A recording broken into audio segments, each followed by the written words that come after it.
Muy buenos días, muy buenas tardes nuevamente.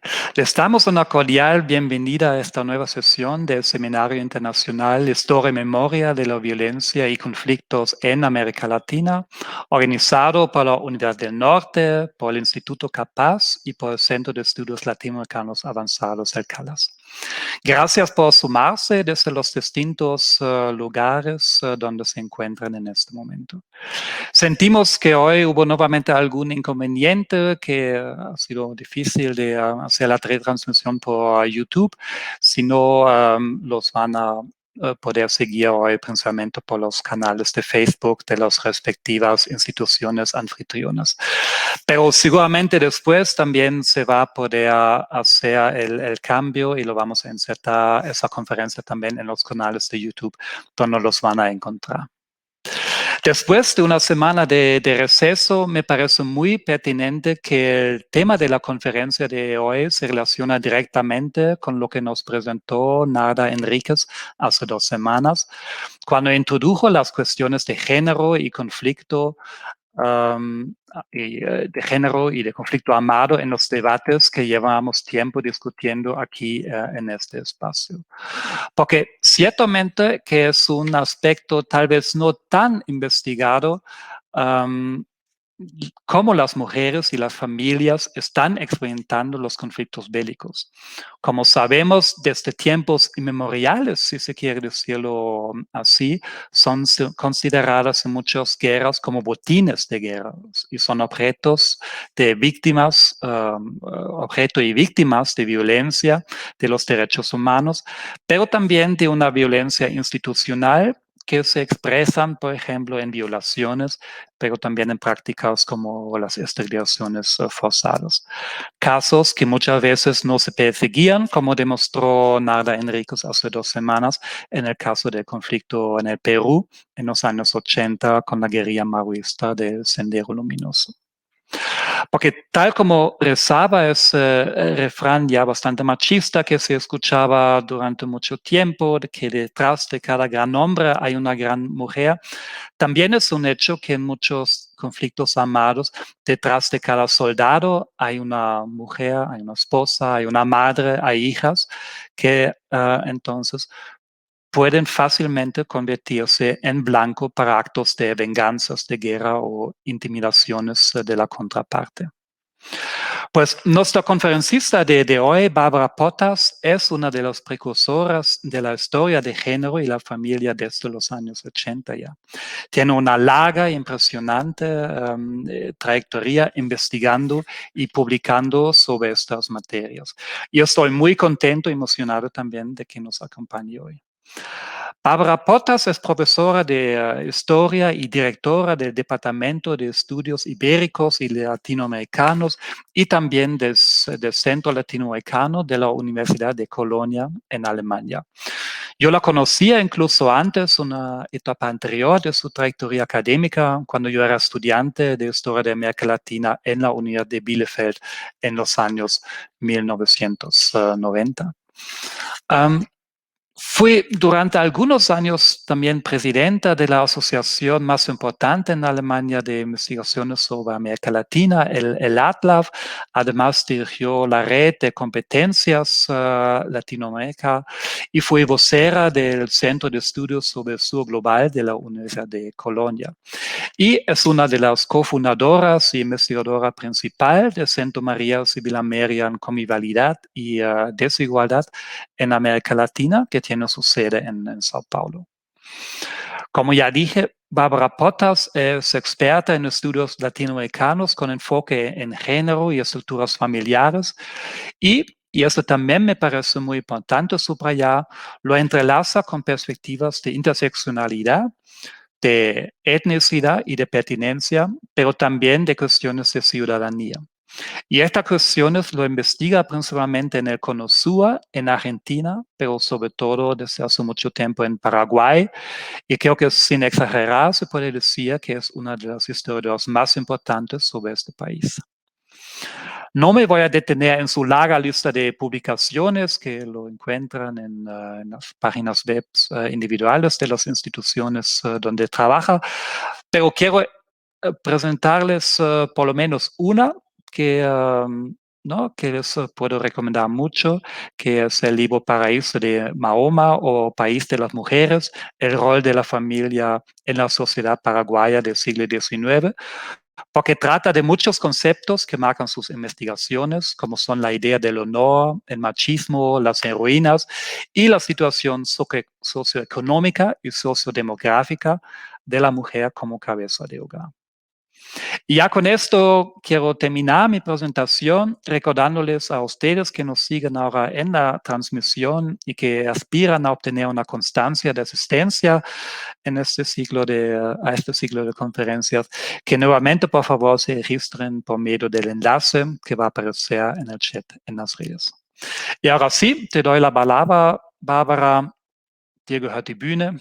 Adelante, por favor. Bueno, muchas gracias, Jochen, también por la amable presentación. Y bueno, sin nada más, voy a tal vez ya entrar en el tema. Espero que la técnica funcione. Y bueno, voy a intentar de ahora pasar mi presentación. ¿Funciona? ¿Se ve? ¿Hola?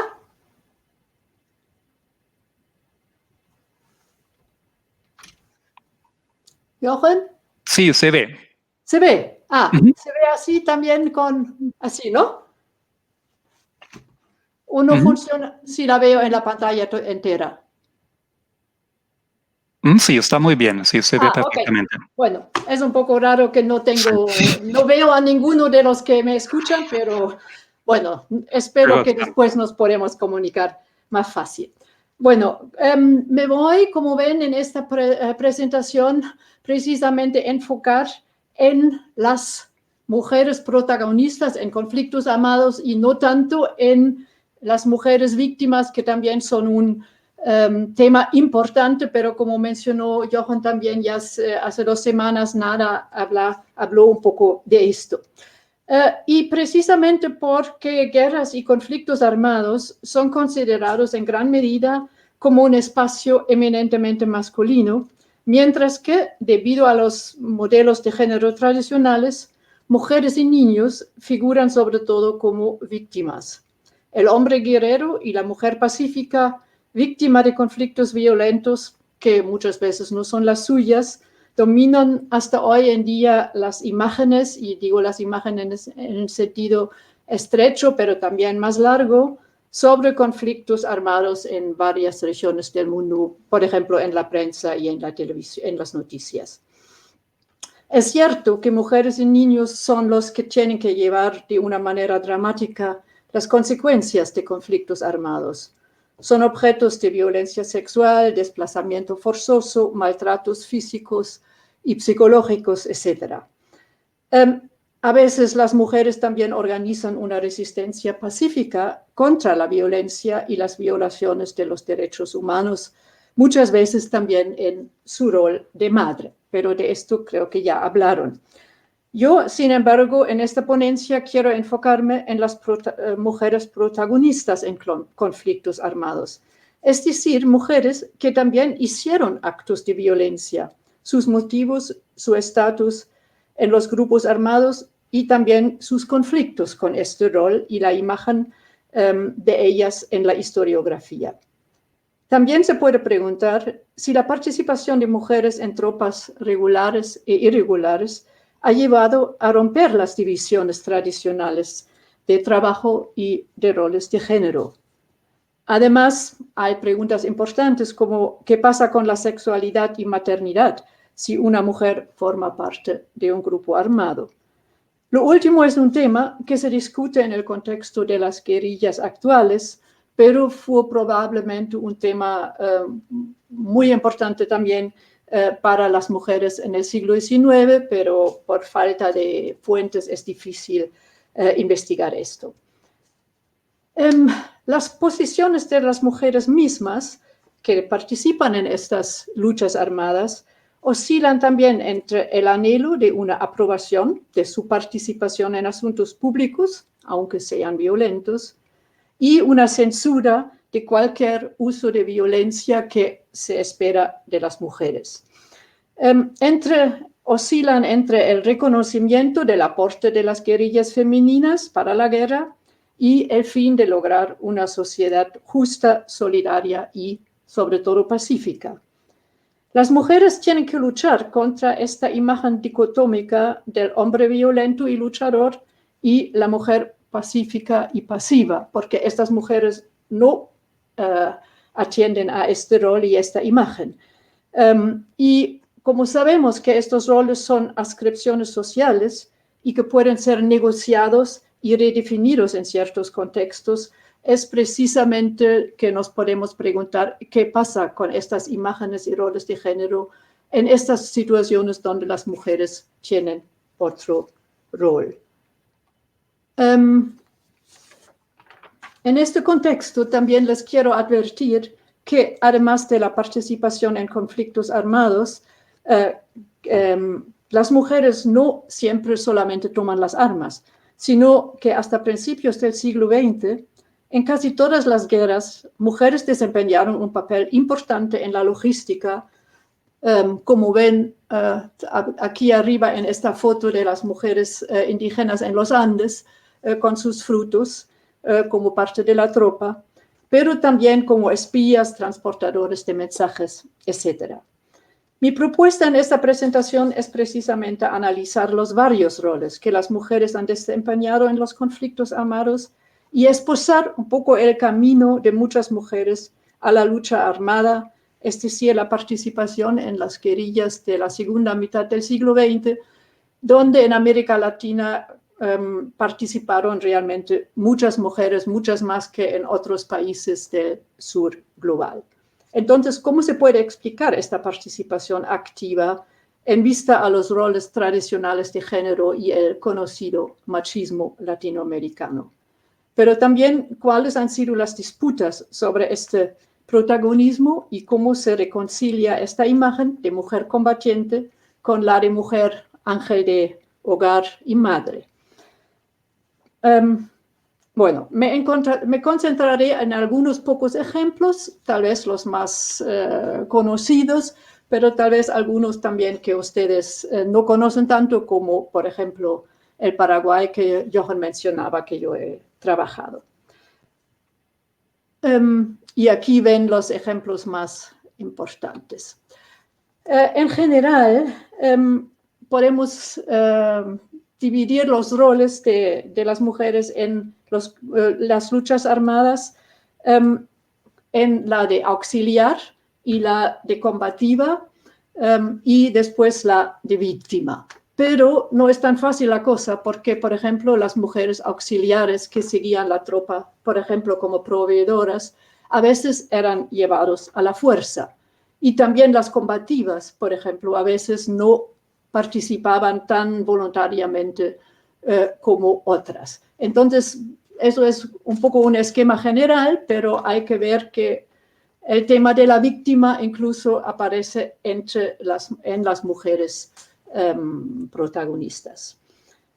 En términos de etapas, yo lo divido en dos grandes etapas. La primera va desde las guerras de las independencias hasta la Revolución Mexicana a principios del siglo XX, y después hacemos un salto a la nueva guerrilla a partir de los años 60 hasta fines del siglo XX.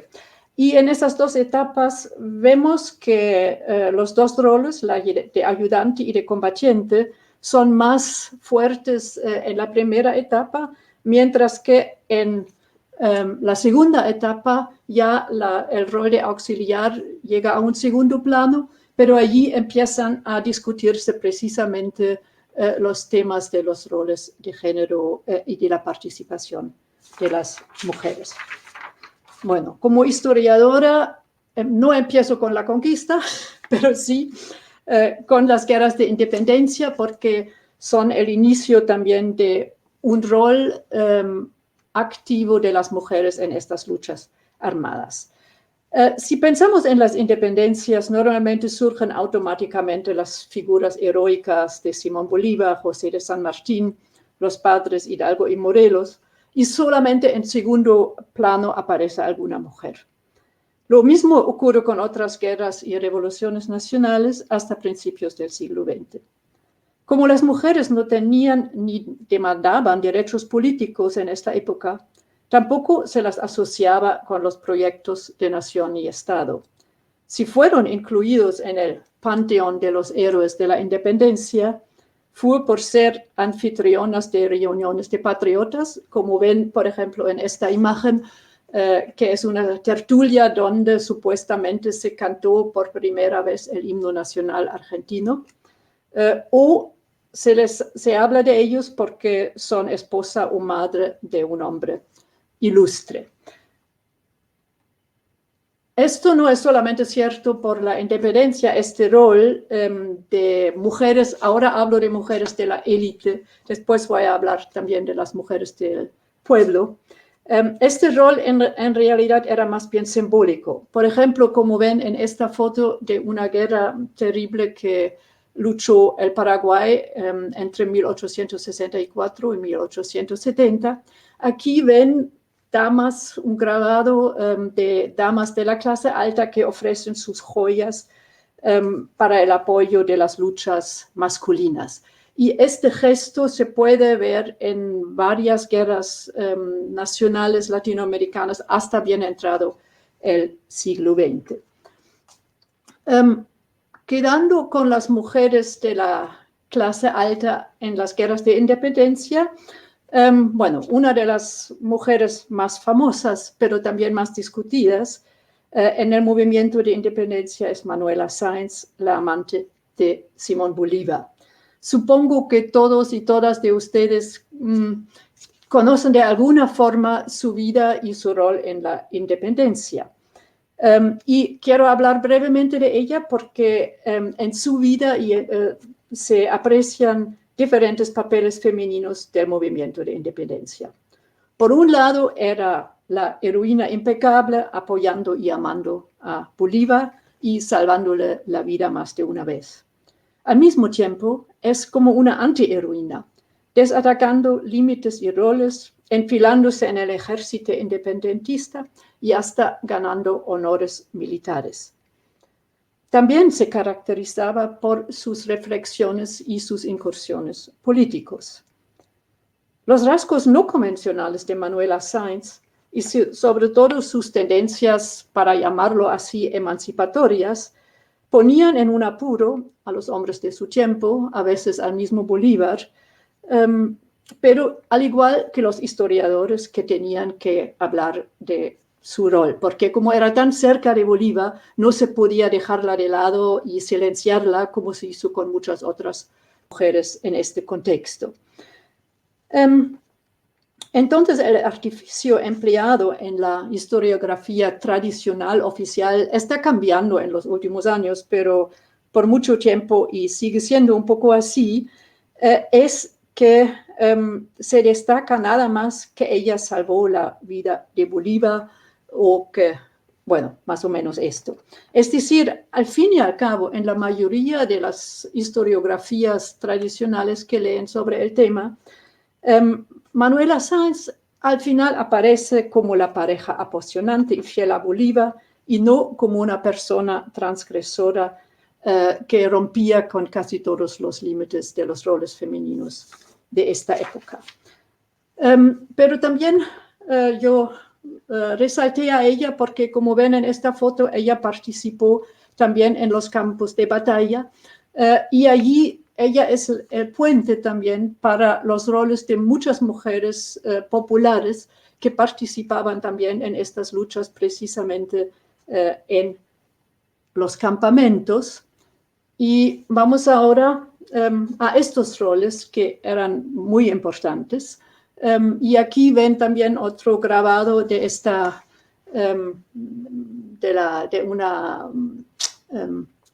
casi un folleto de un periódico de trinchera de esta guerra en Paraguay. Y como aquí ven, el ejército trasladándose y mujeres que están con las tropas transportando sobre todo víveres. Y en realidad en casi todos los, como no existen compañías de logística, en casi todas las guerras del siglo XIX, la independencia, pero también en la Revolución Mexicana, las mujeres aprovisionaban los soldados, se ocupaban de buscar comida, lavar ropa, cuidar las heridas de los soldados, consolarles y acompañarles en las noches. Vivían precisamente con el ejército. Y también, como ven en esta foto, a veces ayudaban en el transporte o espiaban el lado enemigo. En algunos casos, como por ejemplo en el caso de la guerra paraguaya, esas mujeres estaban organizadas prácticamente militarmente y existían también entre las mujeres rangos y títulos como sargenta, capitana, etc. Otro ejemplo también de la segunda mitad del siglo XX pero existían antes, son las llamadas rábanas o rabonas en los Andes. Aquí ven unas fotos de la Guerra del Pacífico. Y bueno, estas fotos, aparte de mostrar otra vez en la primera el rol de estas mujeres como proveedoras, la foto a mano derecha también me gusta porque muestra un poco una inversión de los roles, ¿no? Como el soldado que está cansado y que se apoya en una mujer que parece en este momento casi la más fuerte, ¿no?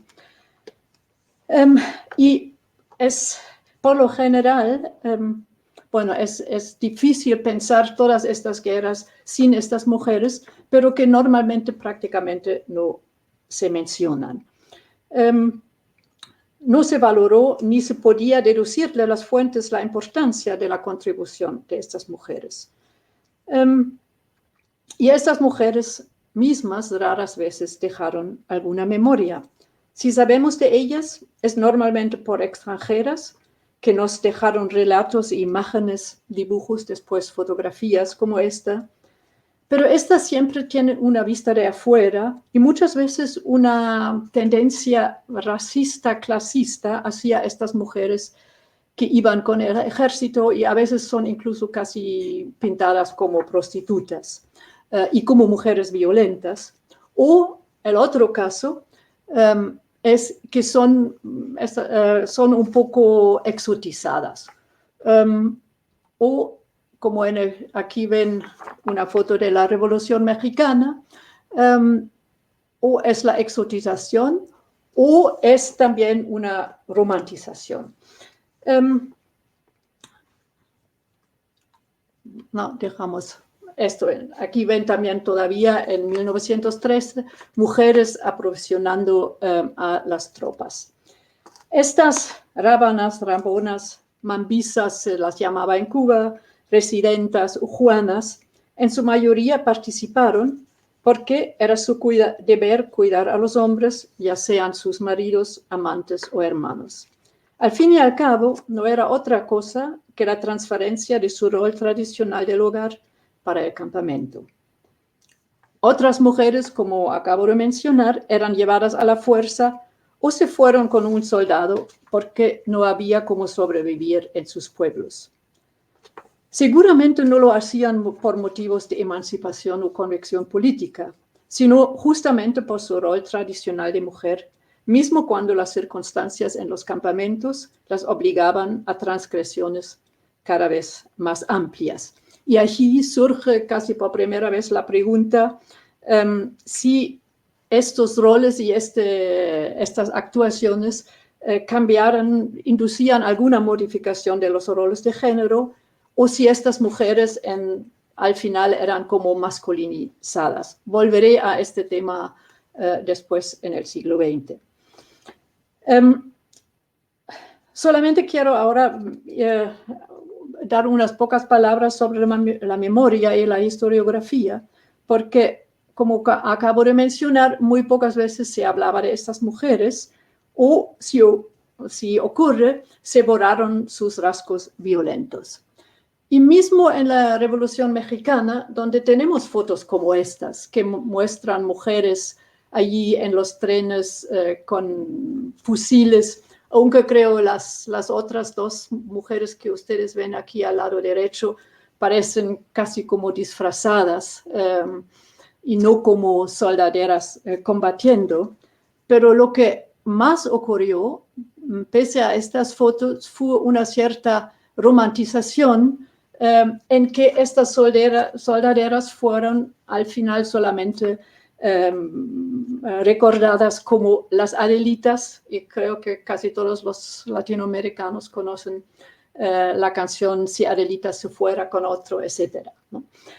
Entonces lo que se hace es una reinterpretación del rol de estas mujeres y borrar, si es posible, todos estos rasgos violentos y su participación en la lucha para que quede una imagen no de ángel de hogar, pero sí de mujer romántica y de relaciones de amor.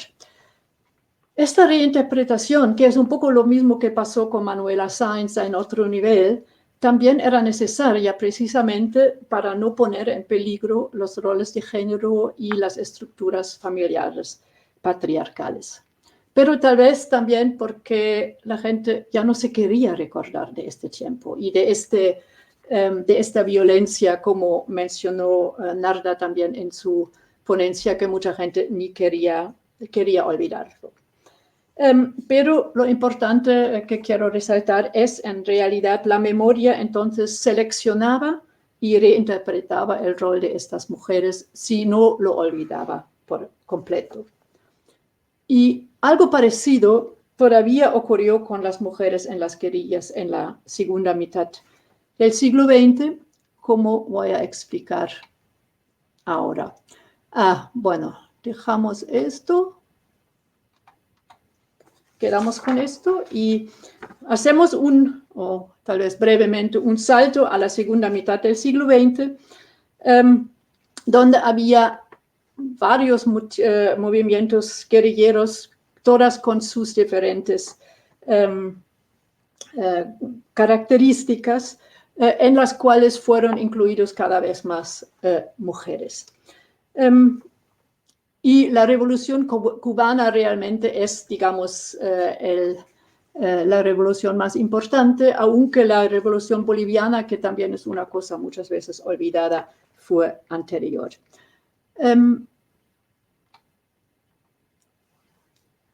Había algunas mujeres en la guerrilla cubana de los años 50, pero estas no se interesaban tanto por el tema de género, que después le voy a leer la cita, ya que seguían la argumentación de la izquierda de los años 60 y 70, es decir, primero el socialismo y con esto se resolverán los problemas de géneros. El tema de género era considerado como una contradicción secundaria o lateral, Nebenwiderspruch en alemán. Y entonces los roles de género no se discutían en ninguno de los grupos revolucionarios. Por el contrario, la mayoría de ellos mantuvo concepciones tradicionales de roles de género. Las mujeres fueron bienvenidas en general como ayudantes de los revolucionarios y los guerrilleros. Che Guevara, el prototipo del guerrillero, no constituyó ninguna excepción, aunque algunas de sus ideas eran más progresistas que las de la mayoría de sus contemporáneos. Y les quiero citar de su manual de las guerrillas sobre el papel de las mujeres. Y él dice, bueno, el papel que puede desempeñar la mujer en todo el desarrollo del proceso revolucionario es de extraordinaria importancia. Entonces dice, bueno, lo que puede hacer. Concluye, la mujer, solamente leo las partes aquí indicadas, la mujer puede ser dedicada a un considerable número de ocupaciones específicas, de las cuales una de las más importantes, quizás la más importante, sea la comunicación entre diversas fuerzas combatientes. Entonces, otra vez el rol de espía, de transmitidor de noticias, etc. Pero, y allí llegó, dice, puede también tomar las armas, etc. Pero concluye también puede desempeñar sus tareas habituales de la paz y es muy grato para un soldado sometido a las durísimas condiciones de esta vida el poder contar con una comida sazonada con gusto a algo. Así que ve, lo más al final, lo más importante sigue siendo el típico rol femenino de cocinar y parece que los guerrilleros tampoco habían aprendido a cocinar algo sazonado que les gustaba en las campañas.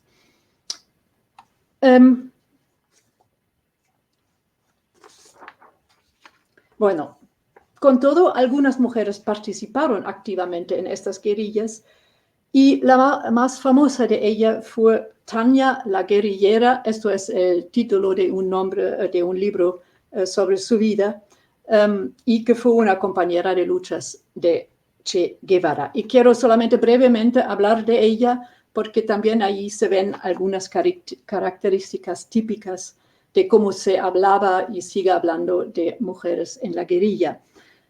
Tania, cuyo verdadero nombre era Tamara Heide Bunke, fue nacida en Buenos Aires de padres inmigrantes alemanes que regresaron en 1950 a la Alemania socialista, pero ella, cuando graduó del colegio, se fue a Cuba y estudió en Cuba y allí fue reclutado por el servicio secreto cubano. Y en 1964 entró con una identidad falsa como Laura Bauer a Bolivia para preparar precisamente la campaña de Che Guevara y su guerrilla en Bolivia. Su tarea era obtener informaciones políticas y militares y construir una red de apoyo, lo que logró. Y en 1966 finalmente el grupo de Che se fue a Bolivia. En febrero de 67 guiaba hacia la guerrilla a 2 visitantes extranjeros y nuevas incorporaciones a la guerrilla, y por una serie de circunstancias malas ella no podía regresar y se descubrieron su auto con algunos papeles comprometedores. Entonces ella tenía que quedarse con la guerrilla.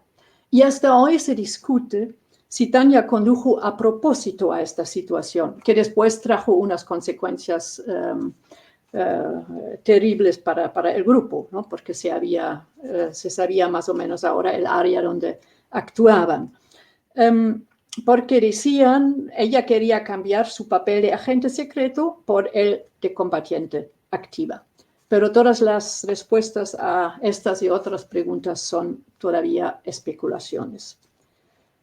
En el campamento, Tania realizó también trabajos típicamente femeninos, como cocinar y también escuchar las noticias de la radio, pero insistió en que se le entregara un arma y al final Che Guevara asintió a que fuera así, pero al principio no lo quería.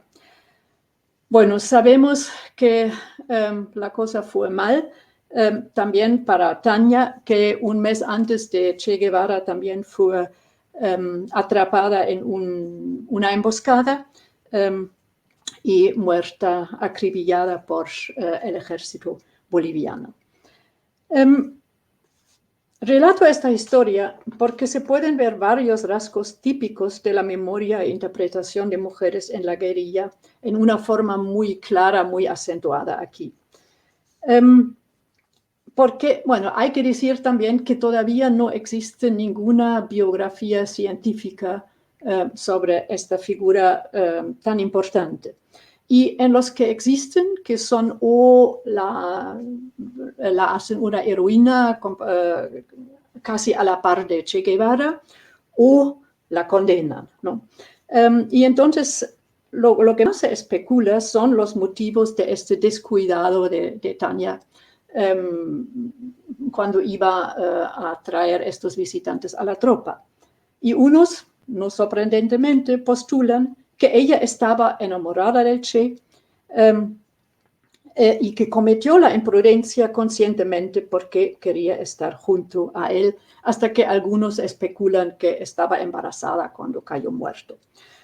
Otros la presentan como una femme fatale, una traidora que en realidad trabajaba para varios servicios secretos y por esto metió este error. Entonces se ve otra vez el tema, la mujer como persona casi no surge, sino siempre en relación con el Che, del cual siempre entra el tema que solamente se imagina que podía haberlo todo esto por amor y no por su convicción política u otro motivo. Un poco lo mismo, pero muy brevemente lo quiero mencionar, otra guerrillera de origen alemán relacionada con la guerrilla boliviana, donde realmente era una persona, una figura muy importante. Sin embargo, se la conoció solamente siempre por la mujer que vengó a Che Guevara, porque ella mató al cónsul boliviano en Hamburgo, que estaba responsable por la muerte de Che. Lo que quiero resaltar solamente son los títulos de unos documentales o libros o artículos sobre ella, y siempre es la comunista alemana que vengó a Che, o peor aún, el Bavarian Ángel Vengador, ¿no? Y muchas veces también el bello Ángel Vengador. Entonces es un poco la misma historia. Nada más mencionar, no voy a hablar de la guerrilla colombiana, solamente mostrar esta foto porque es una de las pocas mujeres que ya tempranamente llegó a ocupar un puesto en la dirección de un movimiento de guerrilla, el M-19, y es el puente para mí hacia los años 60 y 70, cuando se empezó a discutir el rol de las mujeres en la guerrilla, y Vera Grave fue una de las primeras que empezó a discutir el tema de género dentro del grupo de los guerrilleros. Espero que no es demasiado rápido, pero quiero hacer todo un puente. Porque en realidad los años finales de la década del 70 representaron un cierto cambio respecto al papel de las mujeres en la guerrilla. A pesar del fracaso del intento en Bolivia, mucha gente joven siguió viendo la lucha armada como única vía o la más conveniente para lograr transformaciones sociales.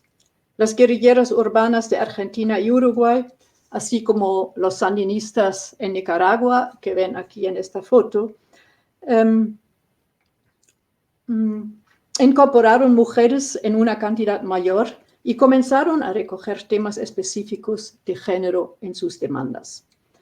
En el caso de la guerrilla urbana, la mayor participación de las mujeres se debió a que sus miembros se reclutaban sobre todo de círculos estudiantiles, en los cuales había ahora muchas mujeres. Entonces hay que tomar en cuenta también todos los cambios sociales y en la educación, que también juega un rol importante en estas transformaciones. Es decir, la participación de las mujeres en los movimientos revolucionarios se consolidó a lo largo de los años 70, y los sandinistas de Nicaragua fueron los primeros en asumir posiciones feministas en su programa oficial. Algunos investigadores hablan de un salto cualitativo entre el triunfo de la guerrilla en Cuba en 1959 y el de los sandinistas en Nicaragua 20 años más tarde. Y la participación de las mujeres en actividades guerrilleras pasó de un caso casi cero en Cuba a un 30% en Nicaragua, y se ha mantenido también en otros grupos de guerrilla centroamericanos. En la guerrilla urbana son más o menos siempre un 30%. La FSLN en 1969 redactó un programa, el llamado programa histórico, y aquí por primera vez se incluía también temas de género y fines de la emancipación de la mujer, como se decía en el programa. Pero si ven, no tenemos tiempo de leer todos estos puntos.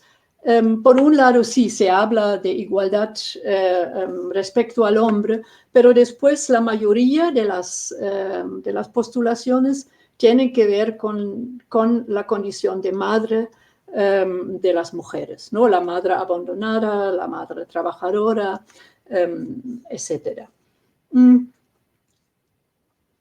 Pero lo que pasa, sin embargo, de este programa, las mujeres en la guerrilla, en la FSLN, también se encontraron con varios problemas debidos a las tradicionales imágenes de los roles de género.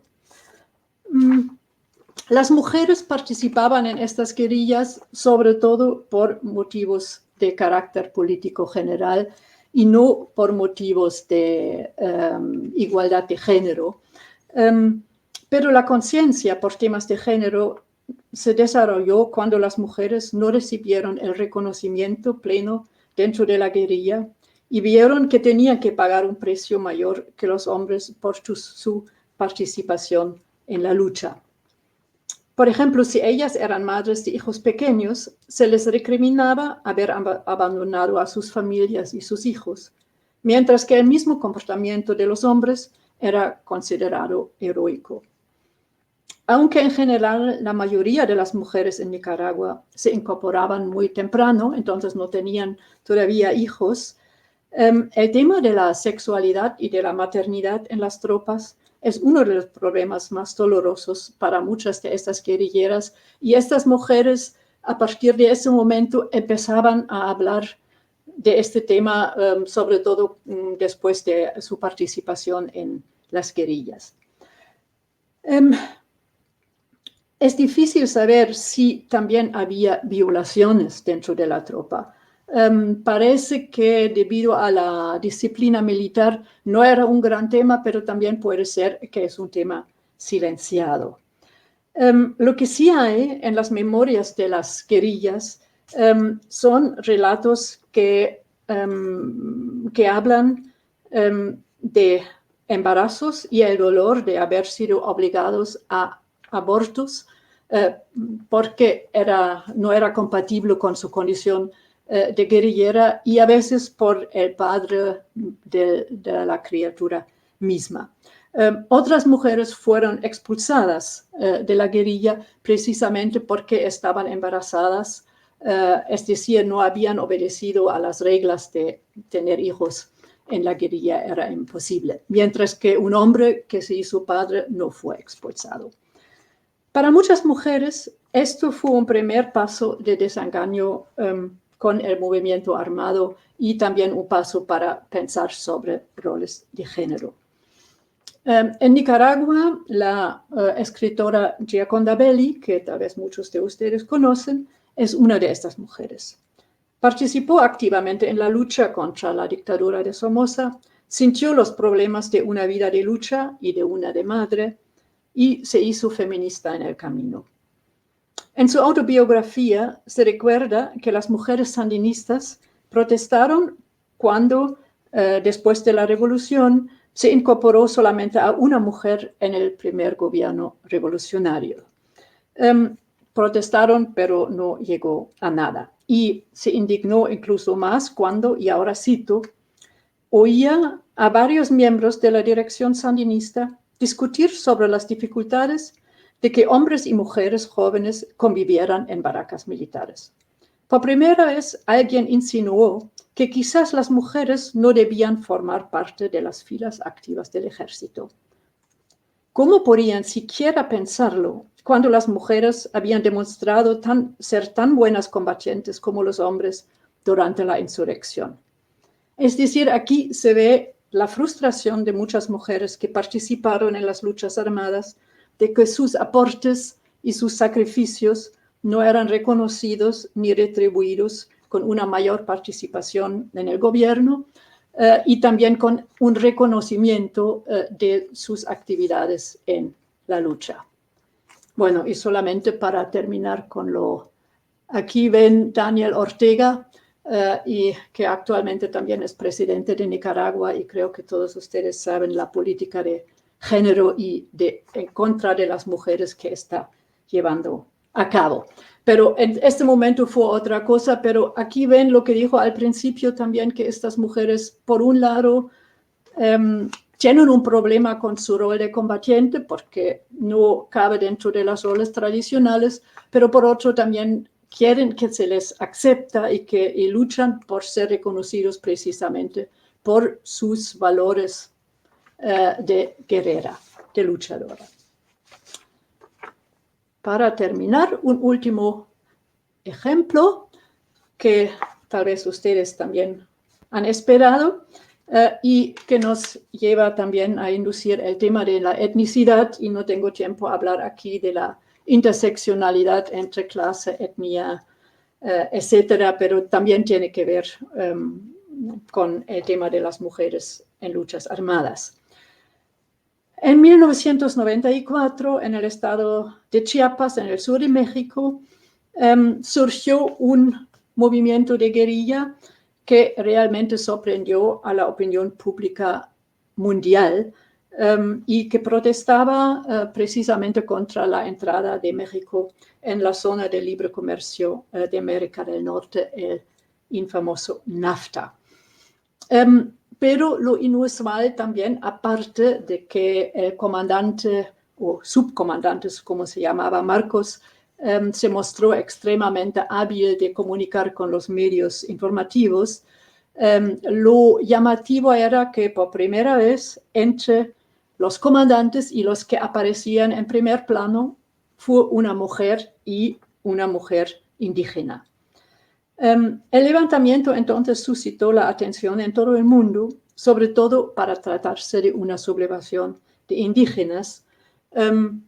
Pero como ven un poco también en esta imagen de la comandante Ramona, también tiene algo un poco de folclórico siempre en esta forma de presentarse para digamos, el público mundial. Pero lo que a mí me interesa aquí también es que precisamente ahora las mujeres mismas introdujeron temas de género en los fines de del sublevamiento y escribían una ley revolucionaria de mujeres. Entonces, lo importante es que esto es un documento aparte descrita por las mujeres mismas y dirigida precisamente a los problemas específicos de las mujeres mayas, y también recibían mucha protesta de parte de algunos hombres indígenas en el movimiento. Hay que saber que las comunidades mayas en el sur de México tenían un carácter fuertemente patriarcal y autoritario, y los espacios de las mujeres estaban fuertemente limitados. Y dentro de la guerrilla también había un argumento que se usaba también antes, siempre cuando las mujeres querían discutir los roles de género, y era un peligro porque podía poner en peligro la lucha y la unidad del movimiento. En el caso de las mujeres indígenas, había otro argumento, porque esto eran las tradiciones indígenas mismas que había que respetar. Entonces, estas mujeres dicen en la ley revolucionaria de ellas que se demandaba el cese de toda discriminación política y económica y que solamente respetaban las tradiciones que no eran discriminatorias. Y estas mujeres también ya hablaban de un tema que nos ocupa mucho hoy también, que es la violencia dentro de la familia. Si bien sería falso exagerar los elementos feministas dentro de las demandas del EZLN, en todo caso sigue siendo una organización militar dominada por hombres, también sería falso simplemente ignorar esto. La franqueza de esta organización hacia la crítica de mujeres y su incorporación a nivel igualitario marca una diferencia característica de este movimiento guerrillero respecto con todos los otros movimientos que le precedieron. Bueno, con esto llego a la primera foto y a mis conclusiones. El dilema, entonces, como he explicado, de muchas mujeres, pero ciertamente también de varios hombres, era reconciliar dos fines y dos imágenes. El de vivir pacífico en una sociedad justa y el de participar en la lucha para alcanzar precisamente esta sociedad pacífica y justa, mismo si fuera por una vía violenta. Contrario a los hombres, las mujeres tenían además reconciliar las imágenes sobre su rol en la sociedad, como madre, como la persona que cuida la vida de las personas, como ángel pacífico, con la de una protagonista activa que, si lo considera necesaria, incluso puede tomar las armas y usar la violencia. Entonces no fue fácil, y en los siglos pasados hemos visto que la memoria pública de estas mujeres normalmente se ha silenciado. Y que esta participación activa y hasta violenta, si se menciona, era solamente pensada que era una cosa de las mujeres del pueblo, de las rabonas, que entonces en este momento eran realmente pintadas casi con una actitud racista discriminatoria. O lo que se hacía era reinterpretar este rol para mantener en vigor los roles tradicionales de género y de la familia patriarcal. A partir de los cambios sociales de la segunda mitad del siglo XX, las mujeres mismas empezaron a reflexionar y hablar sobre estos antagonismos, a incluir temas de género en los programas políticos de los grupos armados, pero con resultados mixtos. Según casi todos los estudios sobre mujeres en las luchas armadas, se llega a la conclusión de que no existe igualdad de género, aunque sea postulado ideológicamente de estos grupos revolucionarios. Al contrario, las estructuras militares muchas veces refuerzan las jerarquías de género. La ambivalencia, para no decir la contradicción de esta situación, es decir, la ideología de igualdad, que en realidad solamente se aplica cuando es útil para la lucha y que es dominado todavía por estructuras militares, sin embargo, llevaba a algunas mujeres a reflexionar y discutir los roles de género y a varios también a decepcionarse de la guerrilla. Sin embargo, los discursos públicos, y con esto la memoria, todavía siguen en gran medida, no siempre, y digo que ha cambiado mucho en los últimos años, pero en general en el público se sigue la corriente tradicional, es decir, las mujeres que participan activamente en las luchas armadas son consideradas o víctimas, por ejemplo, jóvenes reclutadas a la fuerza, o reinterpretadas como bellas compañeras que alivian la lucha masculina, por ejemplo, las soldaderas o como han visto en la cita del Che, o que participan por el amor a un hombre, Manuela Sáenz, Tania, etc. O máximo como una femme fatale, un bello ángel de la venganza. Entonces el tema sigue atrapado en discursos y posturas muy arraigadas de roles de género sobre la mujer pacífica y el hombre guerrero, aunque exguerrilleras luchan para valorizar estos comportamientos femeninos y conciliarlo con la imagen femenina tradicional. Bueno, y con esto termino y gracias por su atención. Bueno, muchísimas gracias, Bárbara, aunque solamente puedes verme a mí, pero hay muchos más que nos siguen en las redes y creo que también quedaron muy emocionados y contentos con esa exposición tan multifacética, pero también con muchas impresiones y no, lo que creo que pensamos, que se conecta muy bien con lo que expuso hace 2 semanas Nada Enríquez, pero también da un enfoque nuevo, ¿no? Más sobre el papel de las mujeres combatientes, ¿no? En los diferentes papeles que es posible, desde la auxiliar hasta la combatiente, ¿no? Y también, no se ha mencionado en esta discusión mucho porque ya lo habíamos escuchado, ¿no? Obviamente también de las víctimas. Entonces creo que nos da muchas ideas y entradas para ahora continuar con la discusión. Recordarles, ¿no? Que pueden lanzar sus preguntas ahí mismo desde el chat del Facebook, que le vamos a plantearlas aquí a la expositora. Y de hecho ya tengo la primera de Aleja Guti, y ella pregunta si crees que el machismo, que bueno, también lo mencionaste en tus diferentes facetas, ¿no?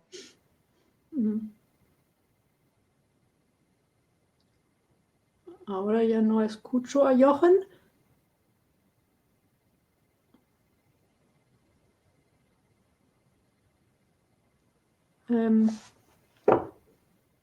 ¿Me escuchan?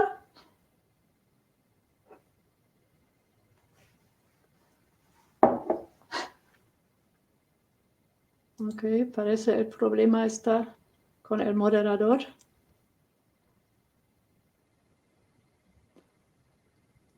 Espero que me escuchen. Entonces voy a intentar de contestar la pregunta. Sí, ok, parece que sí.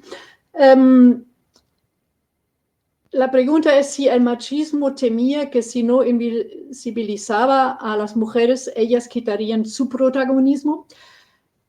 Sí, puede ser también.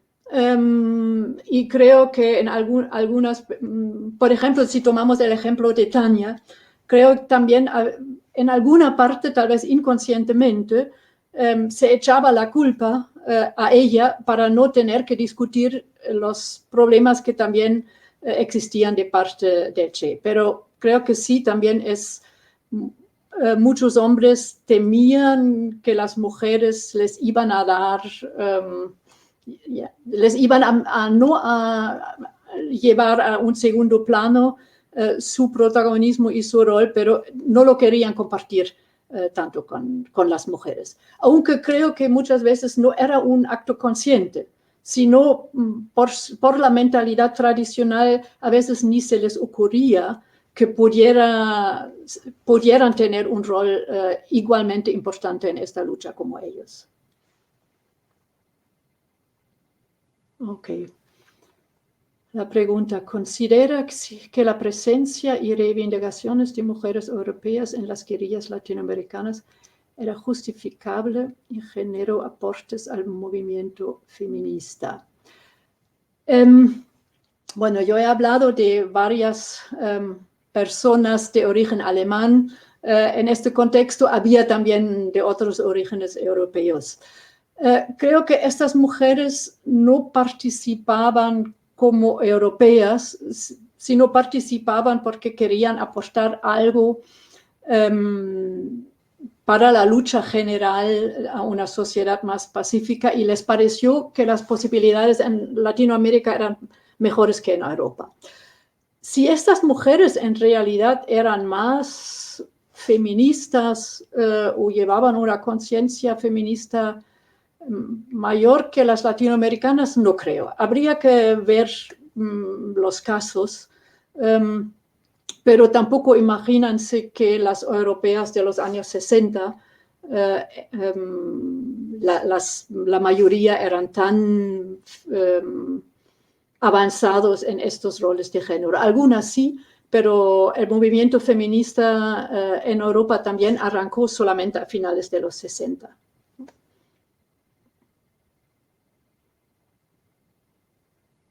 Ok, más seguimos incluso sin el profesor Kemna.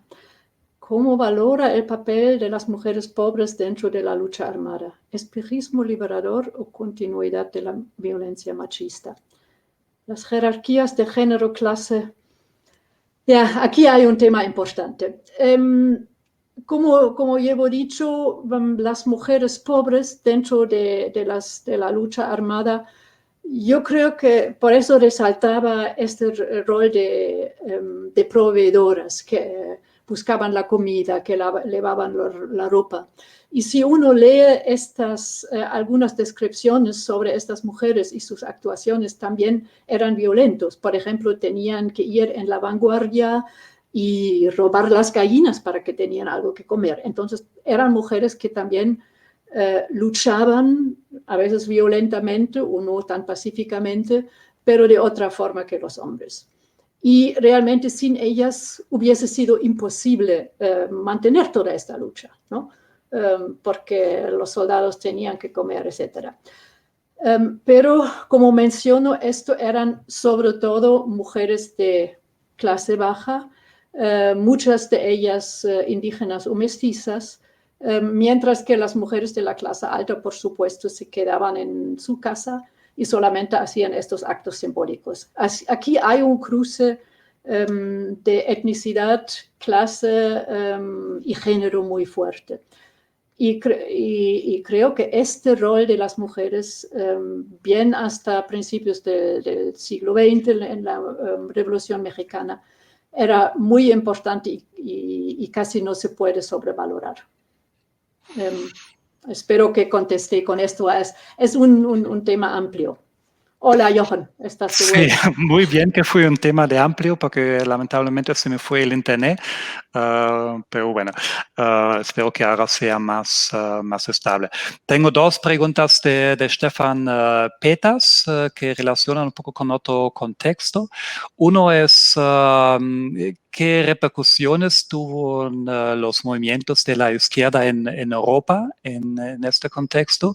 Y la otra es sobre Sendero Luminoso, que ya no lo tratamos hace 2 semanas, pero ahí específicamente menciona Stefan que hubo muchas mujeres también en el comité central, ¿no? Como la camarada Nora. Y si sabes algo sobre el papel de las mujeres en el sendero.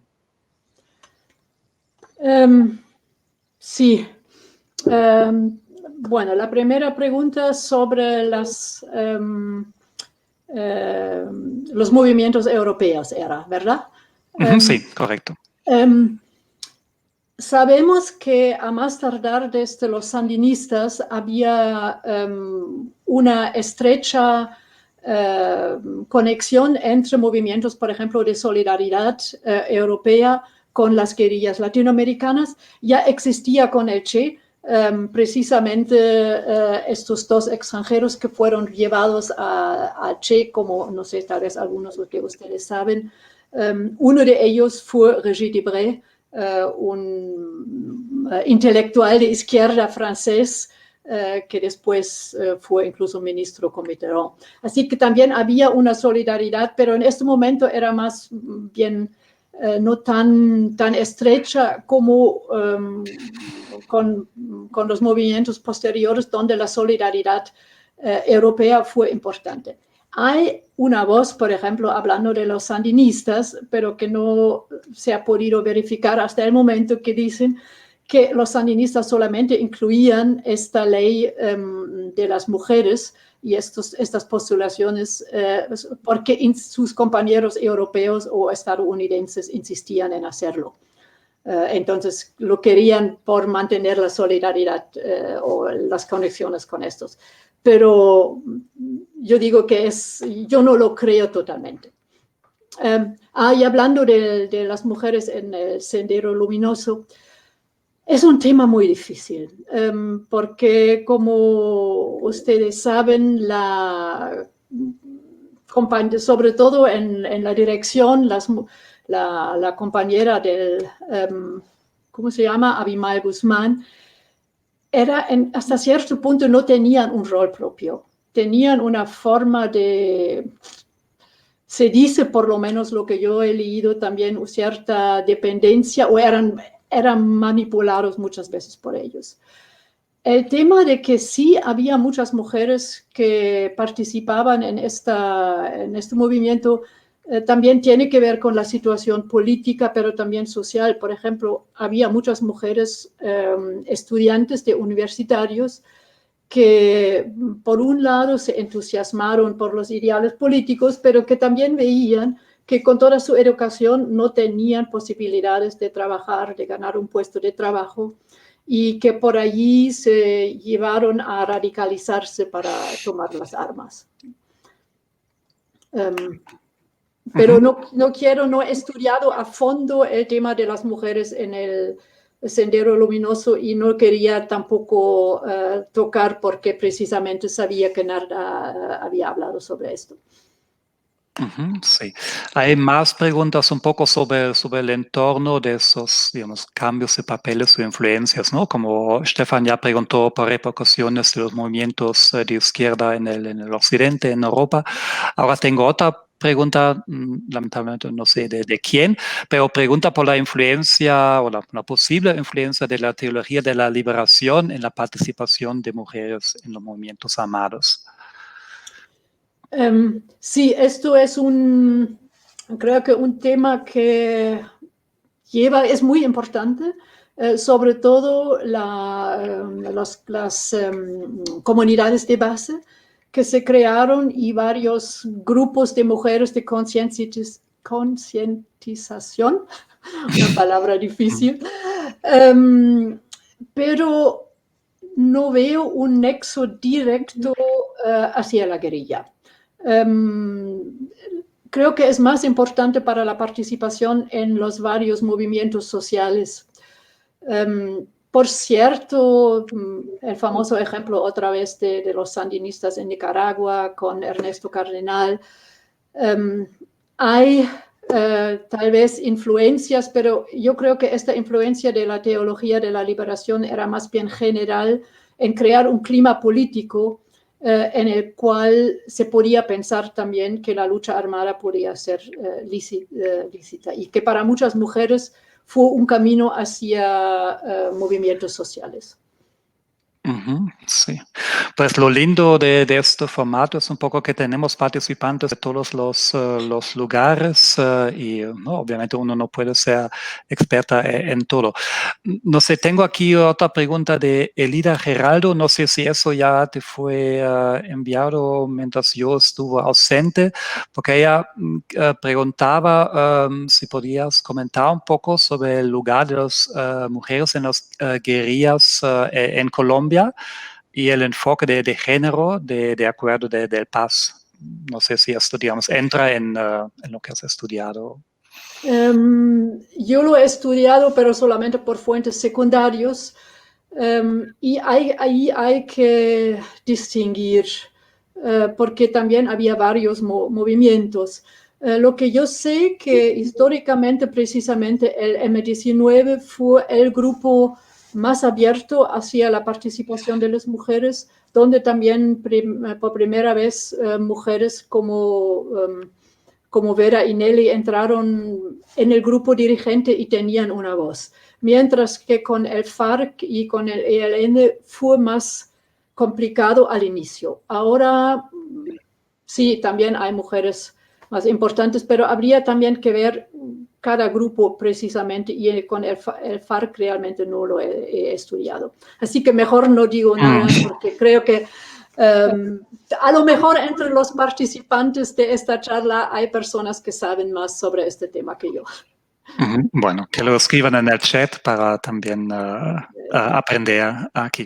Tengo aquí otra pregunta que también a lo mejor es un poco difícil de responder porque no es muy específica, de Raquel Verguera, que pregunta si hay algunos estudios sobre la participación o el porcentaje de la participación de las mujeres en los movimientos guerrilleros en el mundo, específicamente en América Latina.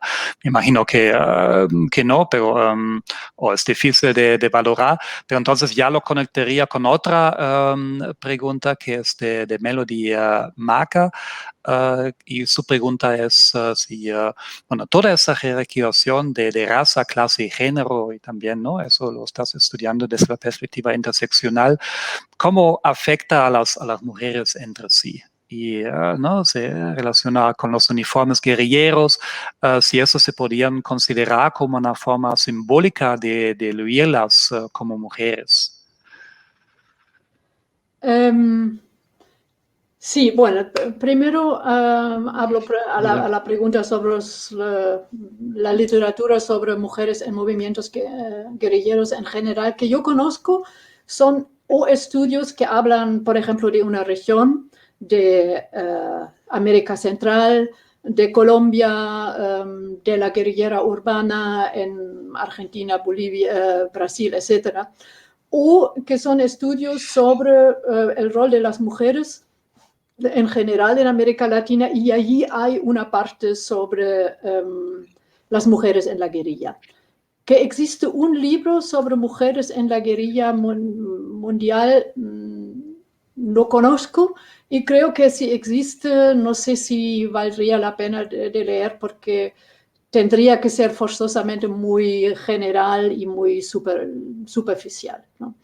Porque realmente siempre hay que ver las circunstancias y también las características de los grupos, que son bien diferentes, como creo que he mencionado ya en algunos. La parte de la otra, la intersección, no entendí completamente cuál era la pregunta. Sí, la pregunta como aparece aquí es literalmente si toda esta jerarquización de raza, de clase, de género, cómo eso afecta a las mujeres entre sí. Me imagino que ya es un contexto ya más allá del tema de hoy, de la violencia, del conflicto. Y la otra es un poco si los uniformes de los guerrilleros, me imagino eso, ¿no? De vestirse de manera igual, se podía considerar como una forma simbólica de eludir a las mujeres como combatientes y también como sujeto político.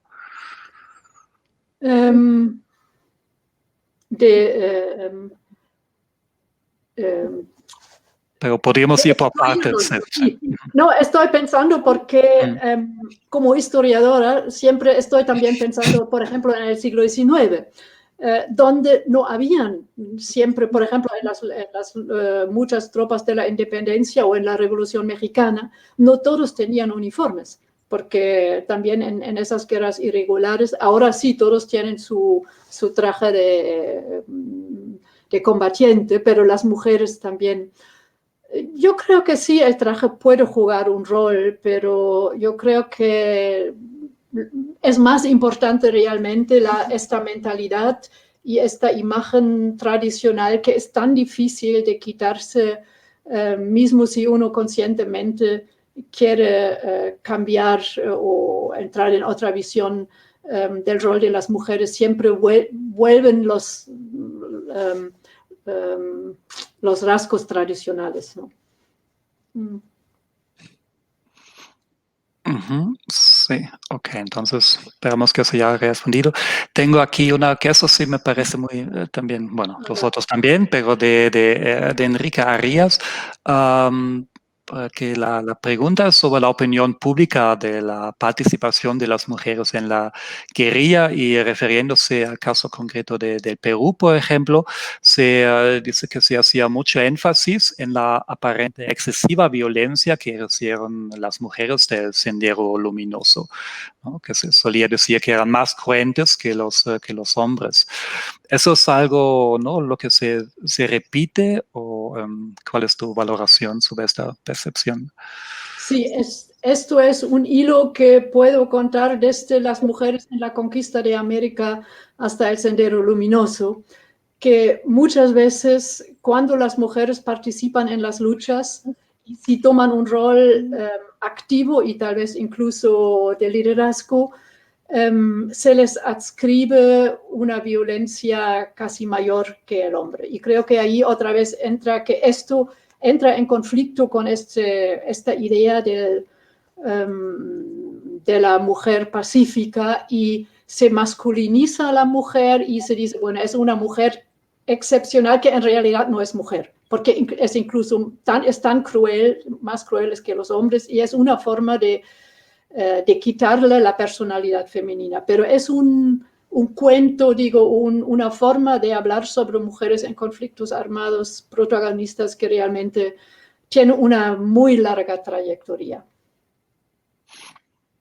Ok, entonces yo ahora no veo más preguntas aquí en el chat o por Facebook, entonces a lo mejor podríamos concluir con una pregunta mía, porque yo sé que también que estás trabajando la fotografía y visualidad. Y bueno, había muchas imágenes ahora en la presentación y yo recordaba un poco también en el contexto de la Guerra Civil Española, ¿no? Con esos, bueno, cuando apareció realmente la fotografía como acompañante de los conflictos, ¿no? Muchas fotos también de esos fotógrafos famosos que acompañaron sobre todo a los republicanos. Esas imágenes de la mujer combatiente, ¿no? Esa forma de la historia, ¿cómo se llama? ¿No? De la heroína, un poco de la combatiente. Y si eso también es un aspecto que investigas en el contexto de las guerrilleros, y a lo mejor ahí también, ¿no? En la misma forma como ha cambiado un poco el papel de la mujer combatiente, a lo mejor también hay un cambio, una transformación en cómo está representada la mujer combatiente en las luchas armadas o en los conflictos. Sí, ahora volviendo otra vez al siglo pasado o a esta primera época hasta la Revolución Mexicana, yo veo que las mujeres combatientes eran siempre pintadas primero como mujeres de clase baja, clase popular, y también como mujeres eran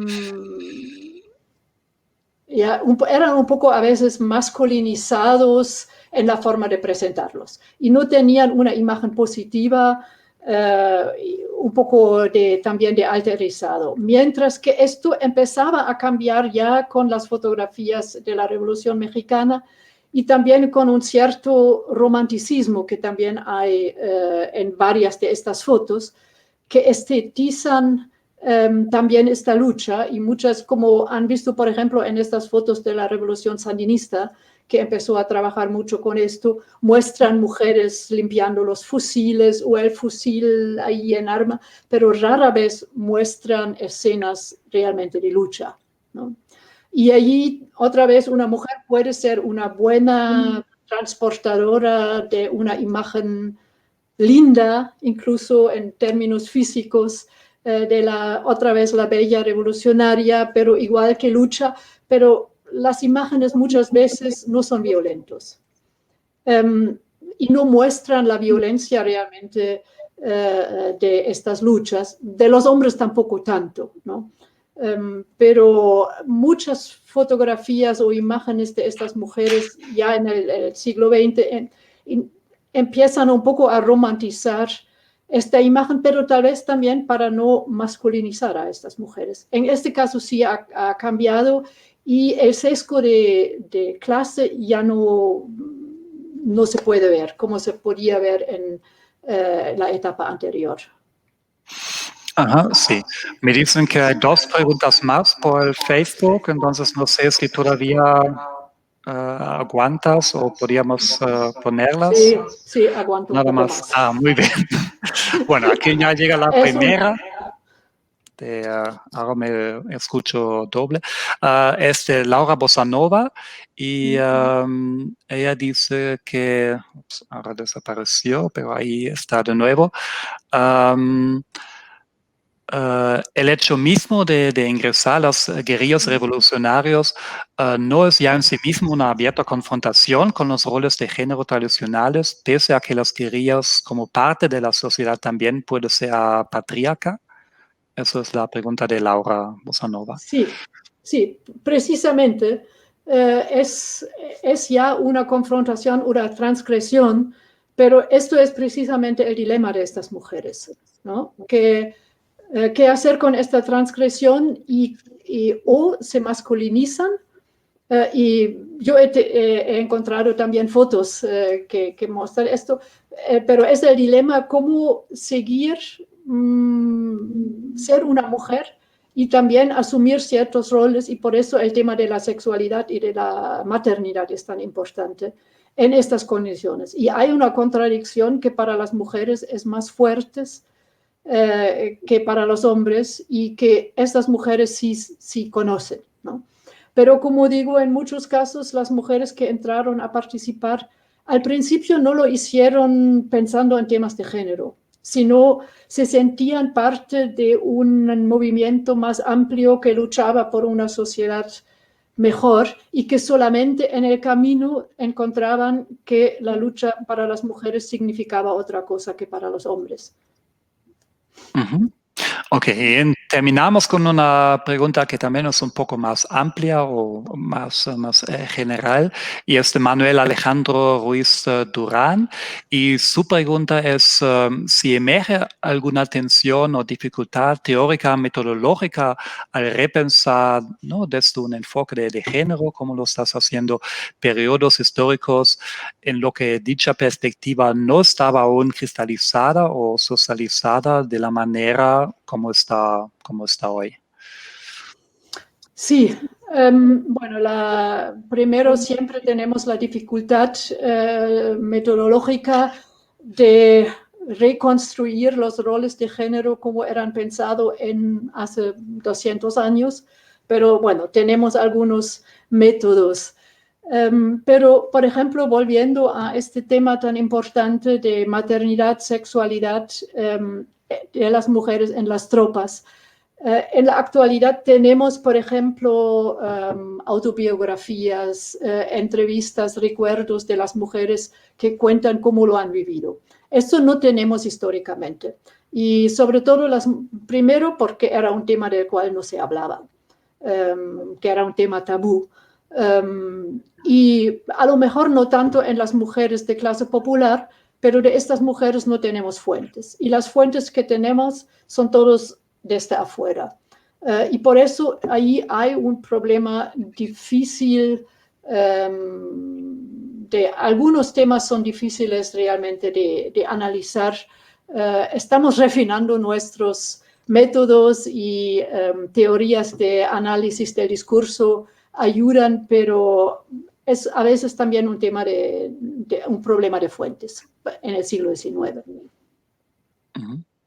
Muy bien, entonces yo creo que con esto sí, ahora vamos a cerrar. Entonces nada más me queda agradecerte, Bárbara, por acompañarnos en este seminario y compartirnos hoy esta perspectiva, ¿no?, desde la historia de género sobre la participación de las mujeres en los conflictos armados.